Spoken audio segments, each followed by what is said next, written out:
Hello, everyone. Dr. Judy here, Dr. Judy WTF. And by popular request, I'm going to be continuing the theme of last week, guilting and shaming as a form of narcissistic abuse. And I just want you to understand how the game is played because the more knowledge you have, the less you're likely to be activated by all of the tricks and all of the gaslightings and all of the projections and manipulations, which we're going to get into tonight. And this is a particular episode that was requested by a person who I'm hoping will call in tonight. I do believe I gave him the correct number. And so we'll chat a little bit about how guilting and shaming has been a part of narcissistic abuse in your life and in the caller who's planning to call in's life, and just break it down, because the way that I'm thinking is that you guys deserve to be psychoeducated, because if you're not psychoeducated, then you're going to miss it. And if you're not healed from childhood wounds, then you're going to be activated. And if you're activated, it's going to play on your self-esteem. It's going to create horrible patterns in your life and defenses that don't work in the long run, and they blow out into breakdowns, and it's going to take you into the WTF land, which is the repetition principle. What the Freud? So I want to start by saying that I have a mind map that I created for a pathway to healing. And this pathway is predicated on taking a look at all your childhood wounds, how they embedded in you, how they encoded in you, how they created chaos in your life, how they created particular defenses that you erected to keep yourself safe, and then ultimately how that didn't work either. And the pathway out is really what I call expression versus repression and projection onto others. So I'm saying to you, don't implode upon yourself and self-harm.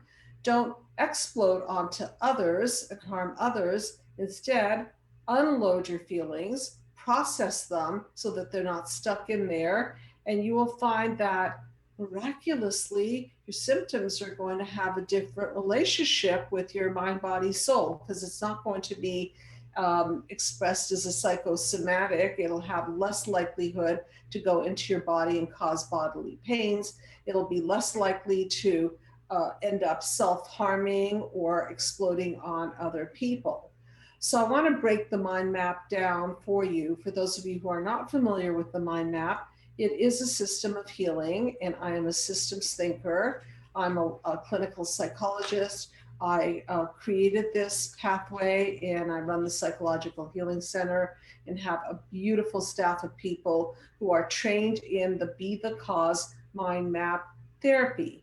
And for those of you who do not have a PDF copy of my book, Be the Cause Healing Human Disconnect, you can get one. And all you have to do is get this by basically asking me for it. And hopefully by asking me for it, emailing me, we could just download it right straight to you.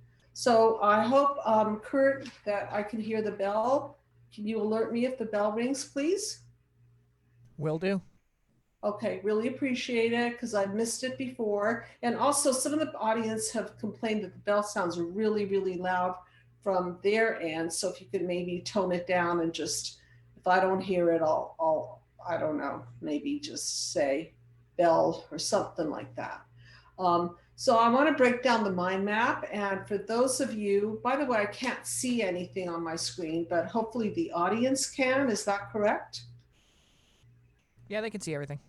Okay, great. So I just want to have the mind map up there so that we can break it down, and they can see that this 9-panel system represents the past, which is panels 1, 2, 3, the current situation, which is panel 4, 5, 6, all the chaos and defenses and breakdowns, and then lastly, how to morph out of the mess and reboot the system and we set boundaries and we code into healing. So that is the basic system. And we start by taking inventory on the 5 childhood wounds, which include physical abuse, sexual abuse, verbal abuse, abandonment, both emotional or physical, and smothering and controlling. And so when we are not treated appropriately, when we don't have the parenting that we need to form a healthy human psyche, unfortunately, the whole thing shadows over us and breaks us down. And so by going through this mind map process, we get to deconstruct all the damage done to your psyche and start processing the feelings, because that's the key, is it can't be stuck in you because it just does too much damage. So I'm going to start with an article by a man by the name of Dan Newharth. He's a PhD in MFT, and I started reading his material last time, didn't get a chance to finish, but I want to delve into it because the more you know about the tricks and the trades of narcissistic tactics, the more you will be prepared. And the more you're prepared, of course, the more you're going to be able to step away and not be activated in the same way. And I think that's the bell. So hello, you are on the couch with Dr. Judy. And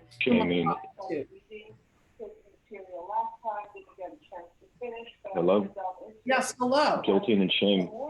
Yeah, guilty and shaming. I think I'm hearing my voice at the other side of this. Can you turn my voice down so I can hear? Okay. Yeah.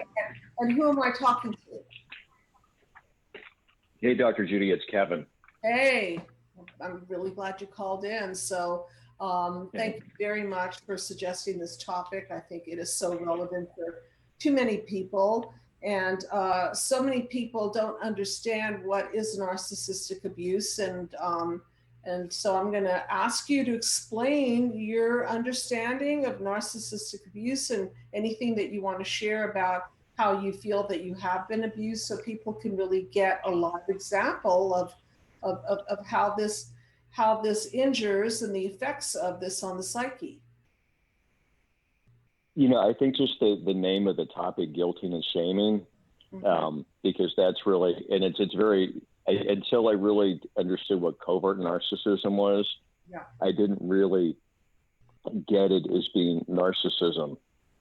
Okay. Because it was, you know, narcissists like my mother, I wouldn't say my mother's a full-blown narcissist, but those are the tools she got to, you know, that she raised me with. Those are the only tools she had. My grandmother was pretty full-on narcissistic, and my 2 sisters are. But there was always a thing of like things were implied, and the words were chosen really carefully. So, you know, I'd speculate as to, you know, she'd say things to lead me down a certain path of thinking. So maybe give examples, because some people still don't understand what is narcissistic abuse. And you're right. When we talk about the overt type of narcissist, you're talking about the person who is bragging about him or herself, wearing flashy clothes, driving a flashy car, associating with famous people and name dropping. Okay. Yeah. Instead of bragging about herself, it was more making me feel bad about myself through things that she would imply, you know, or make me feel that I was responsible for her. You know, she would, as you said last week, that, you know, they installed the shame button, so all they have to do is just push that button. Yeah. And it's, as I said, she would choose her words very carefully. So it's like everything was always kind of coded. Like a good example of it with my sister is, she sent this text out and it said, I might have shingles.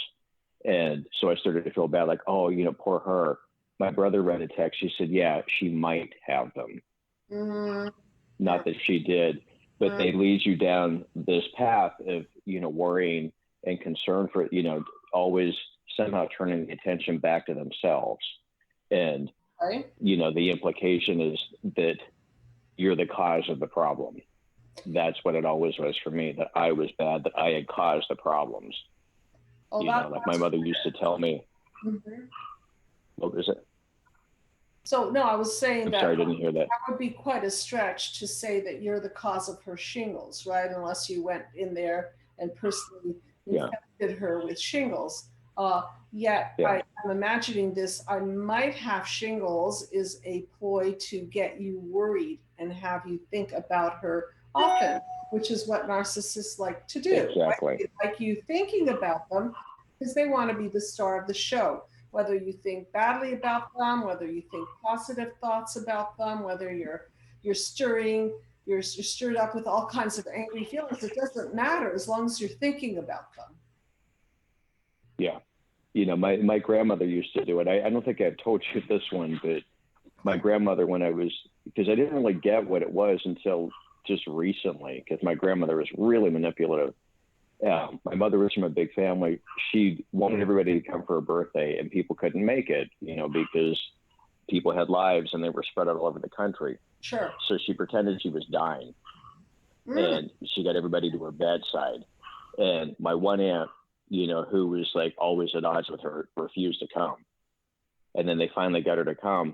Once everyone was there, she miraculously recovered. Because I remember thinking this, like I was at home and it was really strange. My dad was a doctor and we're all in the hospital with her. My grandmother's flailing around in the bed, like Blanche Dubois. And I thought, when you're dying, you're usually weak. You're not hysterical. Really? And right. then, and then as soon as everybody was there, then she was fine. It was just to get what she wanted.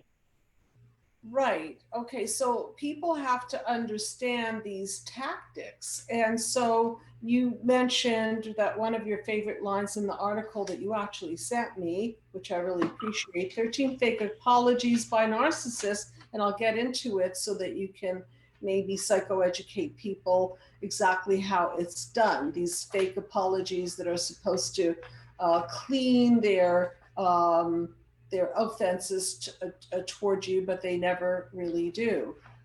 So let's get into these 13 fake apologies. Okay.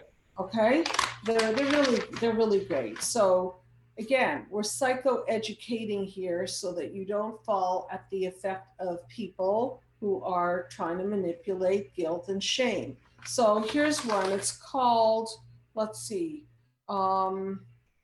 This particular person put it into categories. So here's one.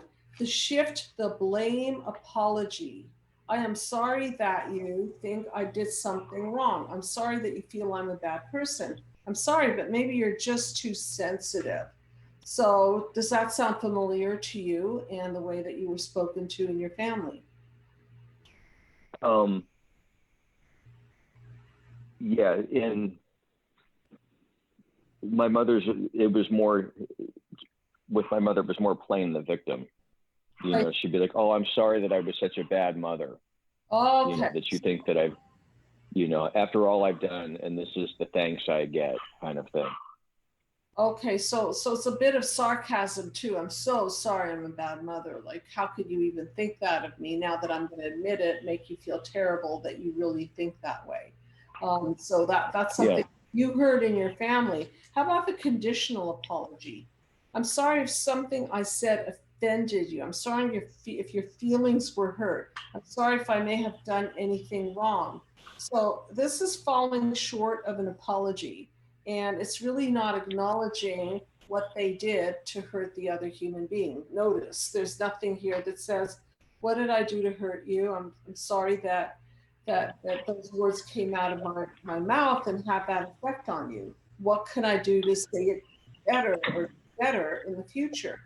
So did you notice that there was no attempt by your family members to self-reflect and self-correct?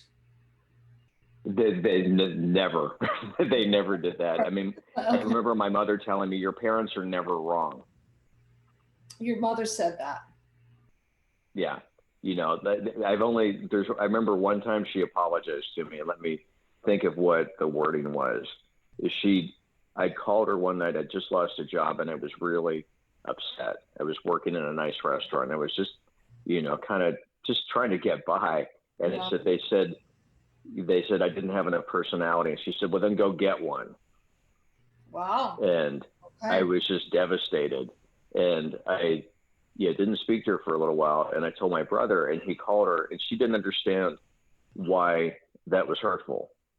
So do you see how And they are from their effect on other people? That is a really key thing to remember, that things come out of people's mouths, and there's a disconnect between what comes out of their mouth and the effect it has on the receiving end. And so this could be a casual thing to her, just like, whatever, why are you so upset? So can you see the gaslighting there? Because you're confused, thinking, why am I so upset? She didn't technically do something so horribly, so horrible, evil, but yet, doesn't it leave you confused? Doesn't it leave you questioning yourself? yeah, it made me feel like I was just nothing, like she agreed with them. So, I mean, that's where I took it to.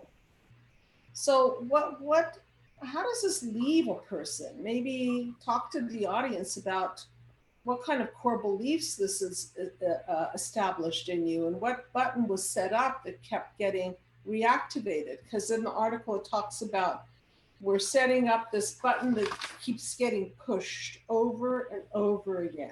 So what was your hot button that they set up? That I'm not good enough. I'm not lovable. You're not. That I have to earn it. You're not good enough. You're not lovable, and you have to earn it. So here's the really ugly part. You never question parenting skills, do you? No. And that's generally the way it works. But the kid or the adult will not question in general about the parenting skills of the mother. And this is because, or the father, and this is because the parent is so busy guilting and shaming them. It's sort of like, I did a lot of martial arts back in the day. And so one of the strategies was to create something that was a distraction, right? So you fake the person out. Mm-hmm. So they think that the punch is coming from the right, and you start punching with your right hand, but then you elbow them with your left hand, with your left elbow. And so they're faking you out. So they're kind of setting you up to think there's something wrong with you. You're not worthy. You're not lovable. So you're not sitting there objectively, and by objectively, I mean clear thinking. You're not sitting there objectively saying, wow, that was horrible. Those parenting skills are just awful.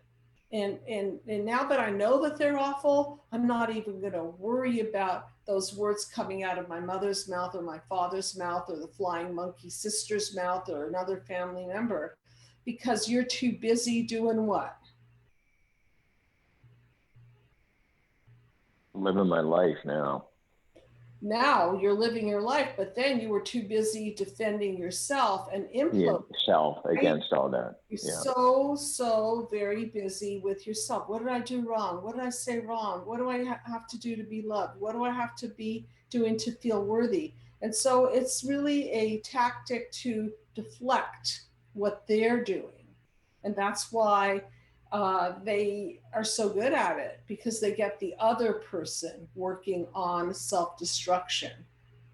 You see that? Yeah. I mean, she would always do that. She would always get me to look at my part when sometimes I might not have a part. Like I was another time when it sounds like, I did get fired quite a bit, but when I was younger, I had a really good job and I got a boss, and it's like, and I was young, and I was working in advertising. I had a really good job. I worked on Microsoft, and I got a boss come in, and I knew how to do her job, and I didn't know how to put it. I didn't know what to do, and I knew she was going to get rid of me, and she did.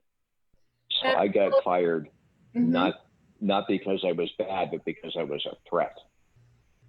But So, all I knew to take it as was, you must have done something wrong. and I was just going to ask you, what core belief do you think got tripped up by your boss? And now you answer the question. I did something wrong. So am I not good enough? Am I not likable? And so it doesn't really give you the opportunity to objectively step back and think straight and problem solve and use dialogue that might bridge the gap between what her needs are and your style and so on. Because everything is now confused, everything is now trigger loaded, and then buttons are pushed, and then there you go into chaos, defenses, and then you lose your job. You break down. In that sense, it's a breakdown because you're out, right? Okay, so Yeah. Oh, yeah. I was just going to say, remember that well. I was definitely in a state of chaos. The day the woman started, it was like I just felt like I was standing on quicksand, and I had no way to get out of it. you know, I have 3 episodes on healing corporate disconnect. You guys look it up if you're in a corporation.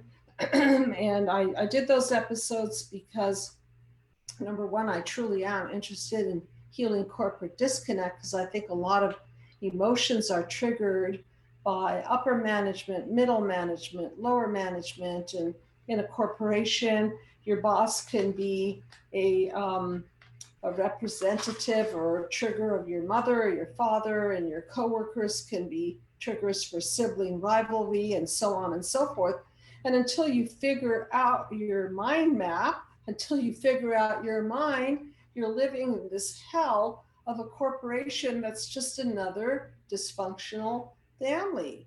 And so, had you know this information when you were at this corporation interfacing with your boss, what might have been different for you? I know that's kind of hard because, you know, who knows what might have been different. There are too many moving parts here. But what do you think you might have said or done differently had you known your triggers, core beliefs, buttons, so on? Yeah, I think I would have known how to head it off at the pass better, like maybe, asked to be transferred to a different account. Okay. Something proactive like that. Okay. Where I wasn't working with her, because she managed to come in, and I became, the golden child, from being the golden child to the black sheep within 5 minutes of her arriving there. And that's what happens in families too, where there's a narcissistic system and one child is either too competitive, opens their mouth too much, maybe doesn't comply with the rules and the roles of the family. And so the red carpet is definitely pulled out from under his or her feet. And then there's a collapse and a new king or queen is appointed. And you're familiar with that one. I just want to go on a little bit with this article. The takeaway apology. I'm so sorry, but other people thought what I said was funny. I'm sorry, but you started it. You started it. I'm sorry, but I just couldn't help it. I'm sorry, but I was just speaking the truth. Is that another caller? No, it sounds like it's someone's phone. Okay. Okay. So we'll go on a little bit because I want to really psychoeducate you so that you don't fall victim to these little, not little, big manipulations. So what do you think about the takeaway, the apology, as if they're doing you a favor? I'm sorry, but I was just speaking the truth. Couldn't that almost sound like an honest person that's doing you a favor? That's a pretty good one, isn't it? I'm just telling you the truth. Yeah. But what's wrong? I mean, and it's such because it's done in the form of a put down. It's done with the intent to hurt. Right. And you know, Kevin, consciousness is causal. And I talk a lot about this in my book. And what I mean by consciousness is the intention behind it. So if the intention is to self-correct, the intention is to help the other person grow as a human being, that's far different than the intention to put another human being down. And each one of these examples has this flavor to it. There's a put down. I'm just going to read a couple of more here. The get off my back apology. Enough already. So narcissistic families don't want confrontation. So back off. Just enough already. Fine. I'm sorry. Okay. Okay. I'm sorry. For Christ's sakes. Okay. Give me a break. I'm sorry. All right. What do you want me to do? Climb up on the cross? Okay. So are these really apologies? Do No, they sound like apologies to you? no, not at all. Okay, so what are you learning? What are you learning, Kevin? What is a true apology? What would not be a manipulation, a guilting, or shaming? What would really speak to you if you're Something that where the person takes responsibility for what they've said, yes, and and the effect that it's had on me, or had on whoever they say it to. Because I've been doing Al-Anon for several years now, and I realized this a long time ago. I had a friend that got sober and then just got sober, but never made amends to people. And I thought the reason why they suggest, one reason for making amends is you free them from resentment. is you Because like that person, you free the other person from the person you've hurt from resentment. yes. Like that's one reason. That's one of the reasons to do it. Right. And we just had Yom Kippur, Jewish Rosh Hashanah, the Jewish New Year, and then Yom Kippur, where we ritualistically and through prayer and meditation, we apologize, and not only apologize, but we make amends to the other person. And I've always been of the mind that an apology is just not enough. You have to make the person whole again. So maybe you have a creative idea here, but how does a mother make a child whole after she has been manipulating and guilting? What would you like to hear from a mother who's been doing this for a long time? Not that your mother's going to change, but in an ideal world, what would be coming out of her mouth? I'm sorry that I did that. I know it hurt you. I know I hurt you. Okay. Yeah. And then I almost put in there. Oh, go ahead. no, the eye contact, the body language, right? You can't just look away and say, I'm sorry I hurt you, or look down and say, yeah, I'm really sorry I hurt you. There's got to be a level of vulnerability. I think that's really important when you're speaking to another person. You've got to feel that other people's vulnerable ability to connect with you and feel your pain. Yeah. It's called empathy. And the other part would be, I love you. I love you just as you are. Just as you are. And look what happens when that is not done. The guilting and the shaming creates negative core beliefs that sometimes people don't even recognize are in their core beliefs of I'm not lovable, I am worthless. And if we could only identify and shine truth light on all of these guiltings and manipulations and shamings, people would be spared years and years of imploding and exploding on other people and doing psychological damage to themselves by repressing their feelings and isolating and breaking trust, having no trust in the world. And so maybe one more question for you, Kevin. What do you already see for yourself that's beginning to shift internally just by virtue of the fact that you're taking the time to learn all this and listen to countless YouTubes and read books and introspect and so on? What's happening to you?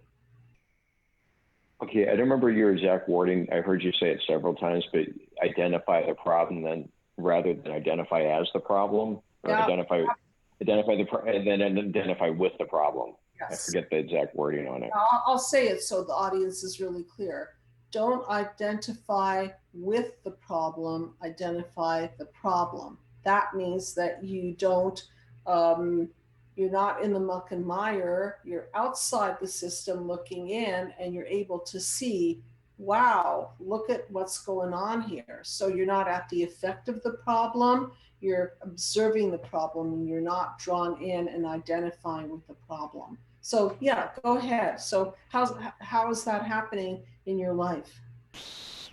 The other night I've been very busy with work, and I came home and I couldn't get to sleep, and I had like all this acid in my stomach.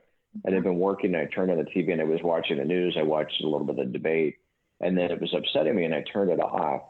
And then I just could not get to sleep. And so I got up and I started to work. I thought, well, I just need to do some work, you know, and then I'll fall asleep. And the acid just stayed there, and it just churned. And I thought, I've been busy before, and it's like, there's nothing, I don't understand why this is stressing me out or why I'm like this. And then I went in and, you know, I laid back down, and then I realized I was upset over what I'd heard on TV because it reminded me so much of my family, you know, and the lack of civility and just the anger, the blaming, the nastiness. And it really like triggered some, you know, really old stuff, like when I was a kid, and, you know, seeing my dad, you know, get into a fight with my brother and my sister-in-law about politics and being scared that he was going to like throw them out. Then I realized, like, okay, what was that? Know that you connected the dots, and you went from thinking, why am I so upset, to, wait a minute, this is a trigger for my family system. Yeah. And then I was able to eventually, like, just, you know, when I heard you say that word before, you know, the ability to self-soothe. And I laid down in my bed. I had a little bit of oatmeal. I had like I do this thing. It's like a natural, like, antacid with baking soda and cream of tartar. And I drank that and get some of the acid out of my stomach. And then just, you know, I went and I lied back down, and I just tried to breathe and just relax. I thought, okay, well, I'm not going to get a lot of sleep right now, but it's going to run its course, and I'll be okay. Do something for yourself. And that's huge, Kevin, that you didn't just turn it inward. And you actually helped yourself to something that was going to soothe your stomach.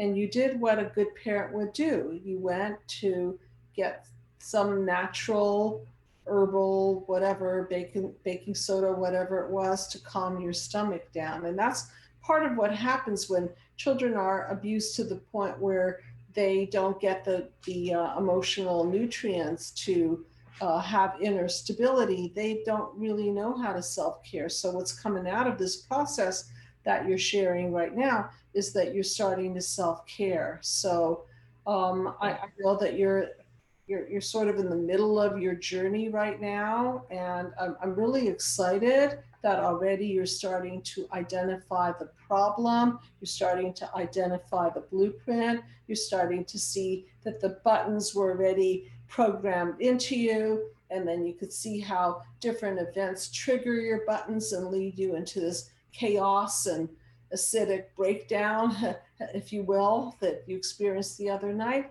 And then you can go in there and be the cause and soothe yourself. So there is clearly a lot going on with you in terms of your participation in your healing. And I'm going to give other people a chance to call in also. I really appreciate this article that you emailed me, and I'm going to get into it a little bit more. And I'm very, very happy that you had a chance to call in and share, because you make it real for people. People have these theories floating in their mind, and then they hear what's really going on. So thank you very, very much. Appreciate it. Thank you. Okay, you take care. Okay, bye. All right, bye. Good night. Bye. Okay, yes, this is real. And this starts as a blueprint in childhood, and then the guilting and the shaming creates core beliefs like I'm not lovable, I'm not good enough, I'm worthless, I should never have even been born. I hear that sometimes in my my office. And it's still amazing to me how people can present in a high functioning way. I have people who are very, very successful in areas of their life. They may have wonderful careers or talents and so forth, and yet they're not manifesting the best of their best because somehow they trip themselves up. They limit their growth because deep down at the core, there's a belief that they're not good enough, they're not lovable, they're shameful, they do not deserve, and so therefore they don't self-actualize, as Maslow would say. And as I would say in my book, they don't become the big I. And I think that is a call-in. Is that correct? Yes, it is. Okay, hello. You are on air. And what is your name, please?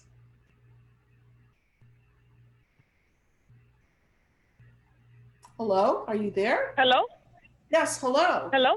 Yes, I can hear. Hi. Hi, Dr. Judy. Hi, what's your name, please? Maria Munoz? I'm sorry, what is it? Maria Munoz? Oh, nice to meet you. Where are you calling from, Maria? Nice to meet you, from California. Okay, so what is going on in your life and how do you relate to guilting and shaming as a form of narcissistic abuse? Okay, well, I want to share that, so I'm 31 right now. Okay. I have 2 children, and I've been in my healing process for 3 years now. But when I came to awareness, it was because of knowledge. So knowledge is important. I began to read about narcissism. I didn't even know what it was. Yeah.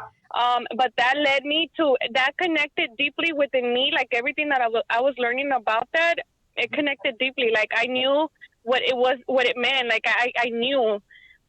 And that took me through the process of enlightenment.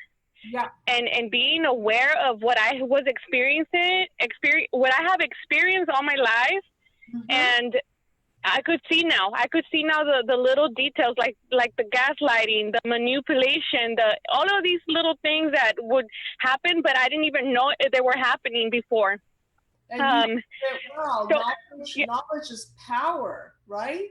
Knowledge takes away yes. a person's ability to manipulate you.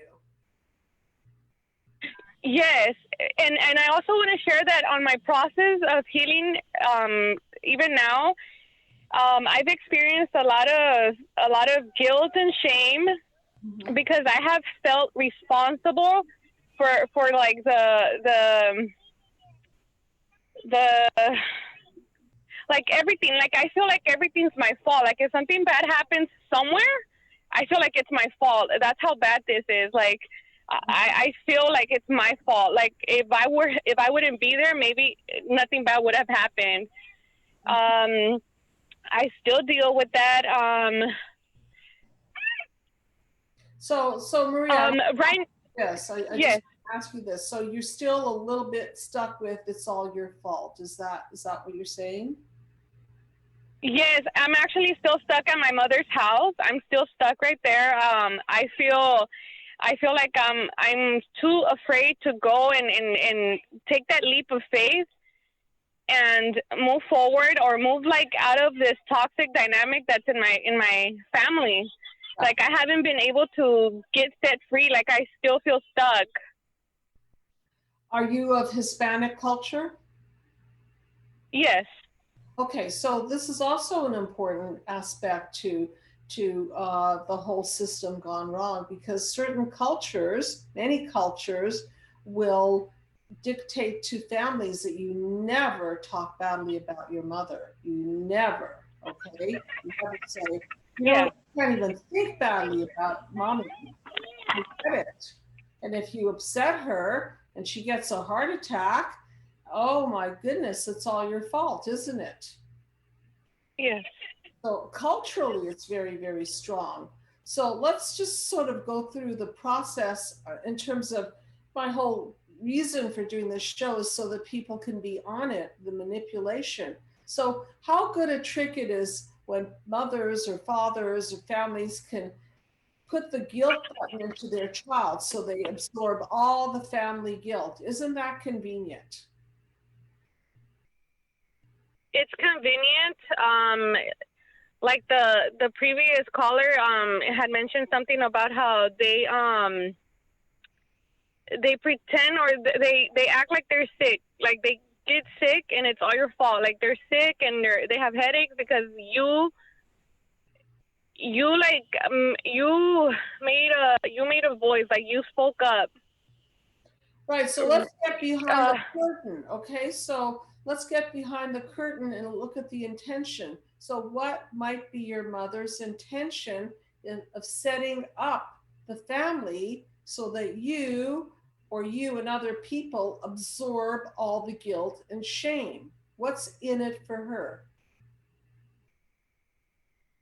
She gets away with everything. My dad, he turns to me and he'll be like, you guys are always making you're always making your mom sick. You're very disrespectful to your mom after everything she's done for you. And my sister, like, I don't have a good relationship with her. We have never been able to because every time that we would like get in an argument, and she would like, she's very like, she fights. She likes to fight. So she'll get in that whole vibe of trying to fight me. And my mom, I always hear this in my head. It's still in my head. It's still in my heart. She would tell her, beat her up. And my sister would try to beat me up. Okay, so let me just give a couple of thoughts here, because you are talking about your father as an accomplice to this, isn't he? Right? He's a part of the system of taking the pressure off of your mother and the blame off of your mother. And so in this relationship, he's kind of stabilizing her, but not you and your sister. So do you see that the pathology is being stabilized? I say that in quotes because it's pathology. And so he's co-signing this. And as a result of it, you get thrown under the bus, your sister gets thrown under the bus, and what is created is sibling rivalry.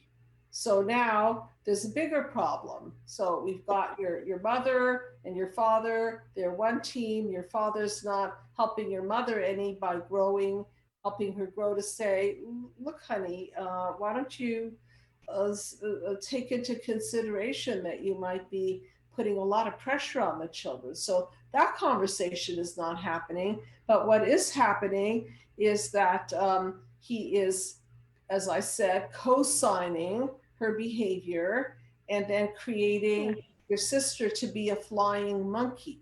You see? So the end goal is don't confront, don't say anything bad. And if you do, you will be punished, and maybe we're even going to kick you out of the family, but for sure we're going to put pressure on you through your sister. So what's this doing to the relationship between you and your sister? My relationship with my sister is not good. Kidding. Right? She's always like, you're jealous of me. You hate me. It's just not good. So what I'm hoping will happen, and I know that I'm a wishful thinking kind of person, but I do hope that your sister studies narcissism. Maybe send her a PDF of my book. You can also get a copy from Amazon, depending on how you like to read it, on a pad or the book and flip through the pages. I'm hoping that she will learn about this and that she will start to understand that neither you or she are the cause of this system. And because your parents didn't heal themselves, they're passing it on to the next generation. However, you are taking the time to understand, you are taking the time to learn, and it would be wonderful if somehow you can get her interested and psychoeducated in narcissism and what that does to the siblings and how that pushes you guys apart and stabilizes a system that really needs to be torn down. Okay? Do you think I have. I have shared it with her. I've shared it with my brother. My brother, he doesn't want to hear about it. He says that with narcissism, what is that? Like, it's nothing. So that's my brother. But my sister, I've shared it with her, and she's more like, she's like proud of it. Like, she'll say, "Oh, I'm narcissistic then because that's describing me," and like she'll smirk about it. And she's like, she loves the thrill. She loves a lifestyle that promotes that. Well, look what side her bread is buttered on. Do you think you're buttering her bread, or do you think that she has more invested by staying closer to your mom and dad? I think we know the answer. She's a golden child. She gets everything she wants.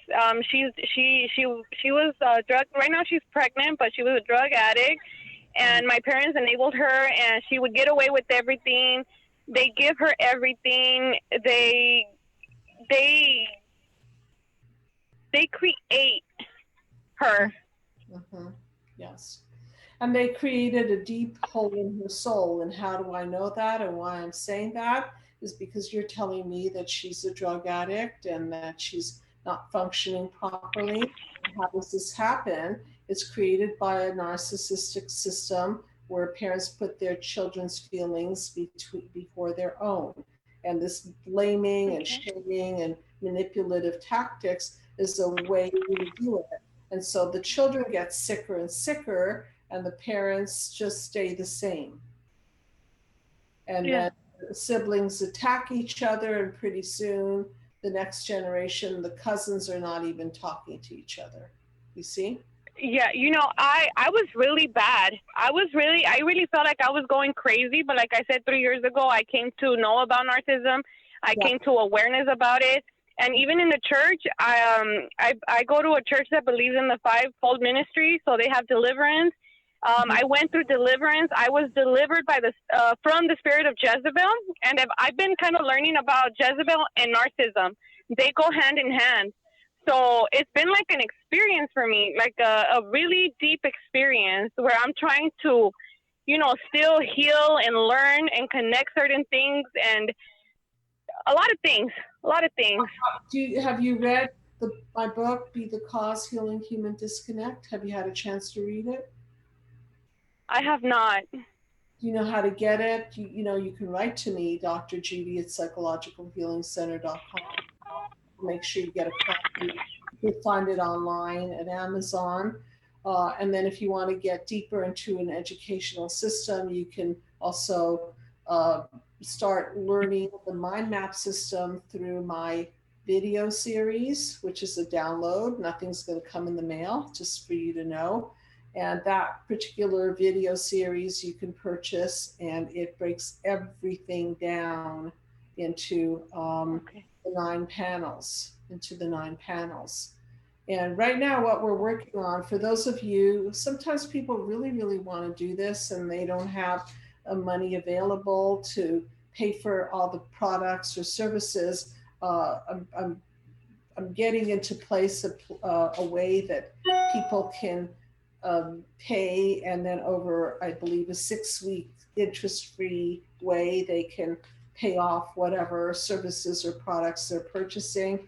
And of course, for people who are really, really suffering from narcissistic abuse, there's the video that I created, who Yitz Epstein is the host of the video, and it's called the Be the Cause Mind Map Journey to Healing from Narcissistic Abuse. It goes pretty deep, and we have to go really deep because those buttons, those blueprints were set in there, and they went way in there. That's why I call these negative core belief psychoviruses, because they go deep into the psyche. And even though people logically know, no, it's not true that I'm not lovable. No, it's not true that I'm unworthy. Doesn't matter what the logic says. It's what the psycho logic registered. And you have to undo all the damages.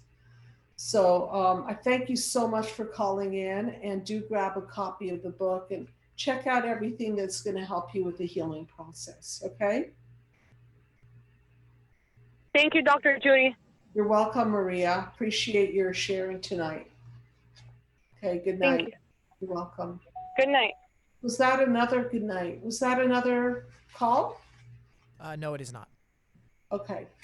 Okay, so are you beginning to connect the dots? Those of you who are sorting through this, those of you who are living through this. There's another article by Christine Hammond, MS, called 11 Ways Narcissists Use Shame to Control. So when we don't have empathy, we use control as a mechanism to run life. A weakness of a narcissist is their extreme hatred of being embarrassed. There's nothing worse than having someone point out even the slightest fault. Ironically, they have no problem openly doing this to others. So, in order to avoid the first punch, a person needs to understand that what it looks like. And again, knowledge is power. Here are 11 ways a narcissist uses shame to control others. So I'll just go through some of them. A narcissist will retell another person's story, adding their own flair of additional shame. And so really they're trying to humiliate the other person. So it's kind of like a historical revisionism. They recast the story and who is the victim? Shame on you. So they project it all on you. Confidence breaking. They love to gather information. And then guess what they do? Once they've gathered it, the narcissist uses the story to keep the other person in check and constantly worried about the information that will eventually come out. And I'll add, if they don't behave, or maybe even if they do behave, it's still going to come out. Exaggerating faults. No one is perfect except the narcissist. And they may say things like, I was only joking. Can't you take a joke? So they're exaggerating your faults and then ending it with, no, I was just kidding that you're, that I think that you're a loser. No, I'm just kidding that I think that you're stupid. No, they're not. They're not kidding at all. They want you to feel the sting. The victim card. Narcissists are talented at exasperating others and use their reaction as justification to becoming the victim. The other person, who usually feels bad by their reaction, allows the narcissist to play the victim card and surrenders control. So can you see that the narcissist is using control, blaming, shaming, manipulative tactics so that they never need to own their own stuff, which is a sign of mental health. Person who's mentally healthy is able to self-reflect, self-correct, and own their own stuff. So there are a few more here. I know we don't have a lot of time. Blame shifting, shifting all the blame on the other. Baby talk. Narcissists want to be seen as the adult and the other person as the child. So they will put you down. They will call you immature. You're such a baby. You don't know what you're talking about. Religious guilt. This is a good one. I see this in my practice all the time. Religious manipulation. If you don't do such and such, you're going to burn in hell. If you don't blah, blah, blah, blah, blah, God will not love you. God told me you need to do such and such and so and so. So when religion becomes a way of manipulation, then I want you to first look at what's in it for the manipulator to use religious statements or any kind of statements from the Bible to use against you to manipulate to get what they want. Offensive play. They will use personal attacks to put the other on the defense. So the best offense is to put you on a defense. That way you're too busy questioning yourself again. So you're not really into asking what's wrong with them. You're back to asking what's wrong with you, which is where they want you to be. Then they talk above you, so they know better. They're more intelligent. Then they're comparing accomplishments. It doesn't matter what the other person has accomplished. I did it first. I did it better. I did it without the effort that you needed to put into doing it. So there's always a demean, devalue, and destroy behind it. And then here's a good one. First impression. Narcissist is very aware of how they look. And so they gain status by the way they show up, their beauty, their exaggerated first impression with their clothing or their mannerisms or so on. And then they may demean you by saying, oh, look at you, you don't take care of yourself, or you don't take a lot of effort to look better, or anything that's in the department of demean, devalue, and destroy. So are you getting the picture here? The picture is very simple.